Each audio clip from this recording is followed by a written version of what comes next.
Halo teman-teman, selamat datang di Gadget Mumpuni, channel yang merakit PC semurah mungkin, sekencang mungkin, dan semumpuni mungkin, sesuai dengan budget dan kebutuhan Anda.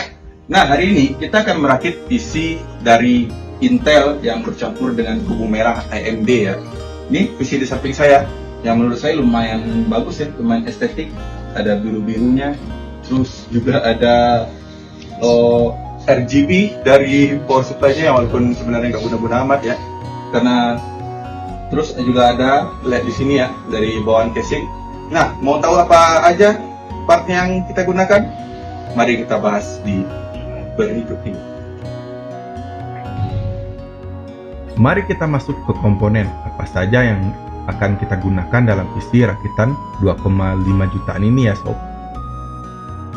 Buat komponen, semuanya kita menggunakan part baru, kecuali prosesor, ya karena memang generasi ini udah nggak ada lagi yang barunya sob, dan juga motherboardnya.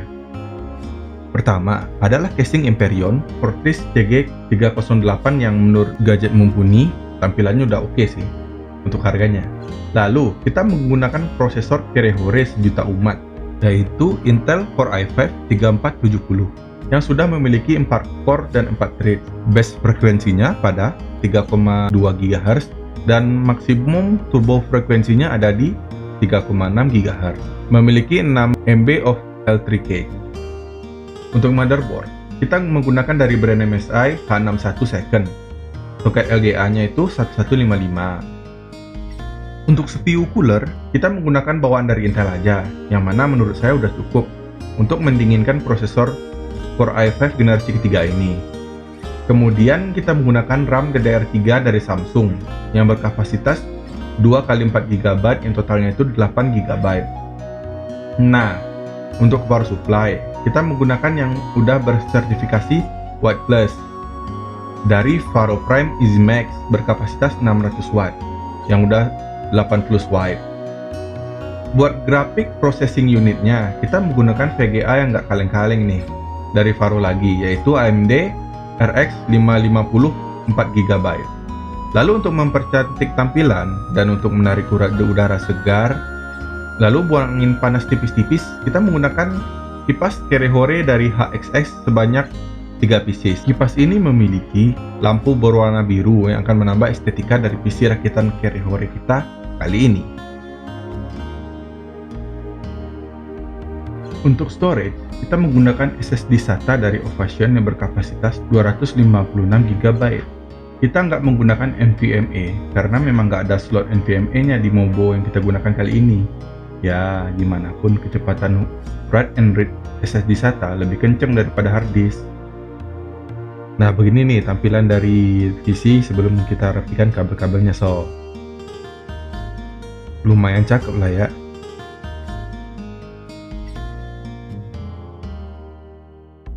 Nah, ini dia bagian yang paling ditunggu, yaitu uji gaming. Nah, game pertama yang bakal kita coba itu adalah Zenless Zen Zero dari Hoyoverse. Kita mainkan di settingan low 720p. Saat jalan-jalan aja, stabil di 59 sampai 60 fps. Lalu, saat battle, paling cuma ngedrop ke 50-an fps, lalu balik lagi ke 60 fps.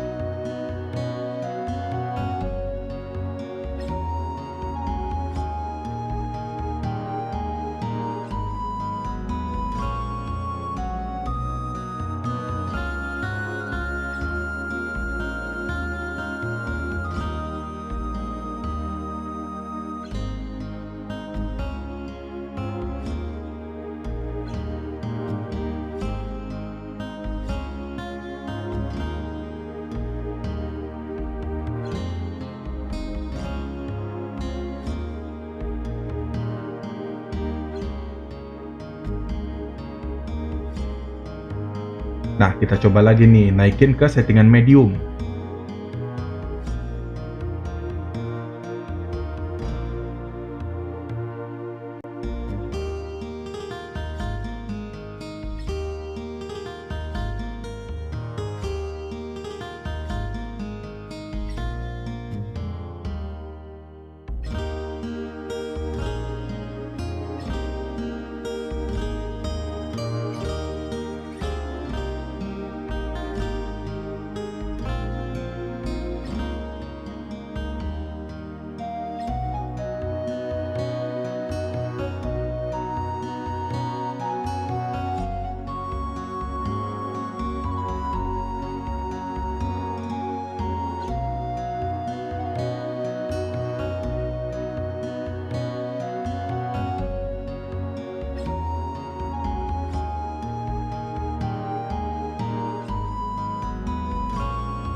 Saat battle, dapat di 45 sampai 55an fps, masih sangat nyaman dimainkan lah ya.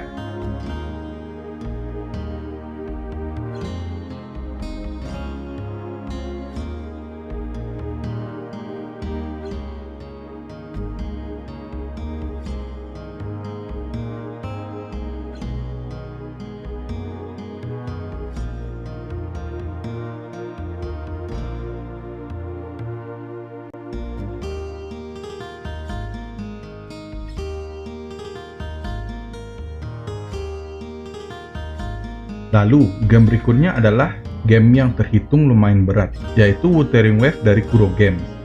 Kita mainkan di settingan low 720p dengan FSR menyala.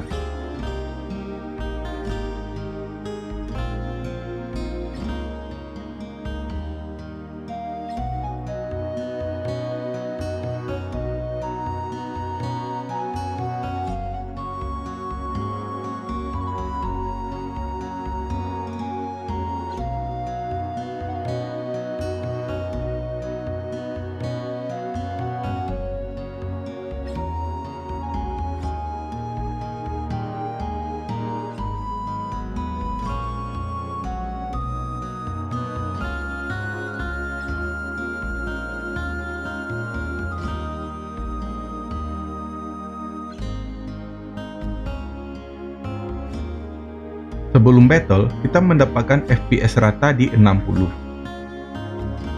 Lalu, saat battle dimulai, kita bisa memainkan game ini dengan nyaman di 50-60 fps.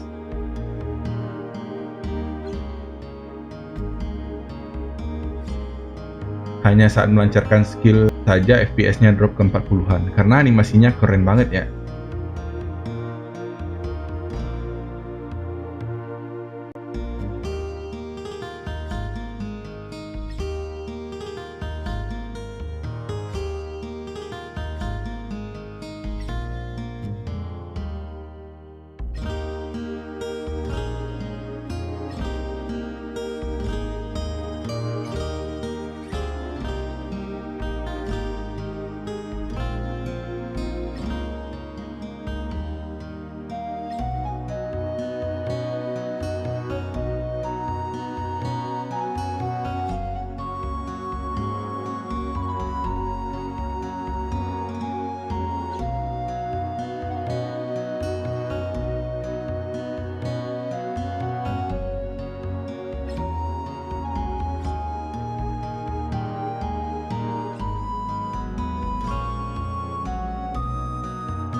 Tentu saja, kita coba juga dong naikin ke settingan medium di game ini.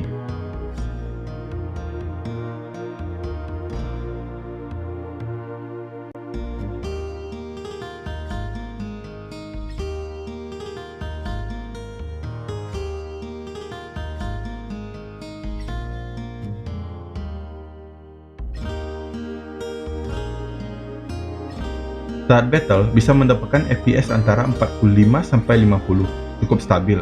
Walaupun saat animasi skill bakal drop lagi dikit, hehe.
Nah, game selanjutnya adalah Minecraft.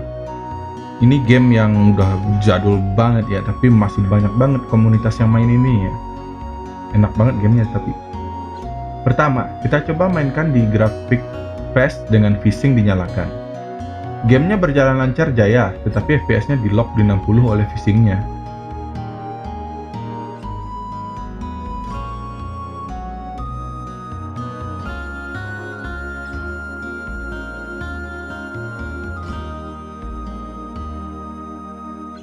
Nah, sekarang kita coba matiin fishingnya dan batasi di 140 fps. Dan ternyata, PC gadget mumpuni kali ini mampu memainkan Minecraft dengan stabil di 135 fps sampai 140 fps. Cakep banget ini mah.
Game berikutnya adalah Valorant. Kita coba mainkan di 1080p low competitive. Untuk FPS yang kita dapatkan adalah antara 125 fps sampai 140 fps. Lancar banget coy. Udah bisa lah untuk digunakan di monitor-monitor 140 Hz.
Nah, segmen berikutnya adalah hitung-hitungan. Harga yang dicantumkan di sini belum termasuk ongkir dan juga jasa dari perakitan. Nah, bagaimana teman-teman? Keren kan? Nah, dari performa gaming juga, dia udah kuat banget nih. Bahkan game sekelas gua itu yang berat banget, bisa dilibas di FPS 45 sampai 55 FPS. Nah, kalau dibilang ada kesulitan dalam merakit ini, cuma kayaknya casingnya doang sih karena terlalu sempit di belakang, jadi itu agak sulit untuk kabel manajemennya. Tapi buat seluruh overall, kita tidak mengalami troubleshooting sama sekali dalam merakit PC rakitan kita kali ini. Nah, buat teman yang punya saran buat rakitan PC selanjutnya, bisa ketik di kolom komentar ya. Terus kalau misalkan teman-teman suka sama video ini, jangan lupa di like dan subscribe. Kalau teman-teman tidak suka, jangan di dislike, tapi dimaki-maki aja di komen. Sampai jumpa di rakitan PC berikutnya. Bye bye.